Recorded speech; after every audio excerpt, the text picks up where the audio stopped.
we are joined now by one of the senators who will cast a vote today, Senator Amy Klobuchar, Democrat from Minnesota. Senator, good morning to you. Thanks, Savannah. Well, I know you've got your ear to the ground. Do you think Republicans have the vote to move this nominee out of committee? Well, I don't think anyone knows. Clearly, Senator Flake is on the committee. And one thing to note is they could move it through the committee even if we don't have his vote, even if it's tie, even if he passes. Whatever happens, it could just simply go to the floor. That's the way it works. And right. Even in the Do you think he would Thomas be confirmed? Case, and I remember that. Do you think he'll ultimately be confirmed? I guess that's the real bottom line question. I don't know. This is in the hands of really two of my colleagues, Senator Collins and Senator Murkowski.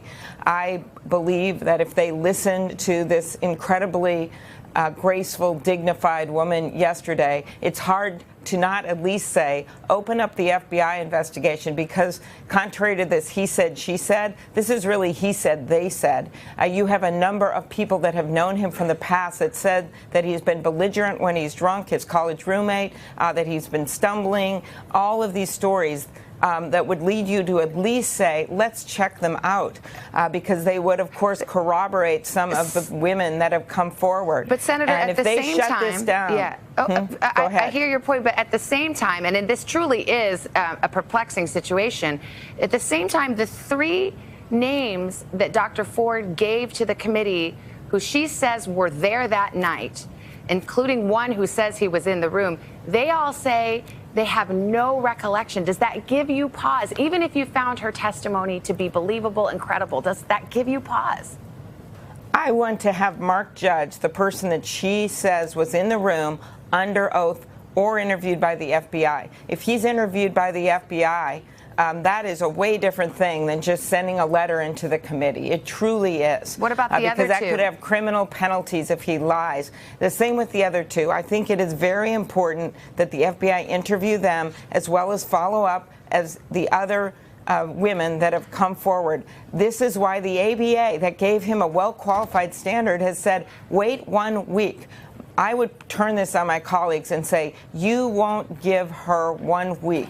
You won't give us 1 week to get to the facts when we're supposed to come to the truth and make a decision on the highest court of the land. She was willing to come forward, not to just a jury box of strangers like someone does in a court case, but to the nation, a nation of strangers for her. She went forward, told her case. At least give her that moment to get these witnesses interviewed. And why are they shutting it down? I believe it's because they're trying to hide something. Senator, do you believe there's any possibility that both of these individuals feel they are telling the truth? That is why, in fact, I was getting at the blackout situation, the fact that at that time he wasn't just drinking a little. There were a number of accounts that he was drinking a lot, or binge drinking. I have no idea what it is because we haven't had these kinds of interviews. And I was trying to get at the fact, well, perhaps he has a blackout. Perhaps he partially doesn't remember. And we still don't have answers to those questions because he answered them by hitting back at me and hitting back at others. I want to play that portion, actually, the testimony. I'll ask you about it on the other side. Take a look. You're saying there's never been a case where you drank so much that you didn't remember what happened the night before or part of what happened? You're asking about, blackout. I don't know. Have you? Could you answer the question, Judge? That's not happened. Is that your answer? Yeah, and I'm curious if you have. I have no drinking problem, Judge. Yeah, nor do I. Okay, thank you. Senator, what was going through your mind in that moment? What do you think that revealed? What I was thinking is if he was a judge in a courtroom and I had acted like that, and this is kind of like our courtroom, right? He would have thrown me out. And so the point is he did apologize later publicly to me, which I appreciated, but the problem for me is he really didn't answer the question about if there have been incidences where he didn't partially remember what happened. And that is one answer to you. And the only way we get to the bottom of this is if we reopen the FBI investigation, as we have done in so many cases, including the Anita Hill case, where George H.W. Bush reordered it open. Sorry to be interrupting, but I'm almost out of time. But I have to ask you, because your Republican colleagues have pointed out that Senator Feinstein received this letter in late July. I know she said that she promised it would be confidential. Of course, the identity of the accuser ultimately leaked, but they're saying, look, the Democrats sat on this for 6 weeks, and suddenly it comes out at the point of maximum advantage to them politically. And they say this stinks to high heaven. It's a Democratic dirty trick. To which you say what? First of all, I never saw that letter until the day that it went to the FBI, as you know, about 2 weeks ago.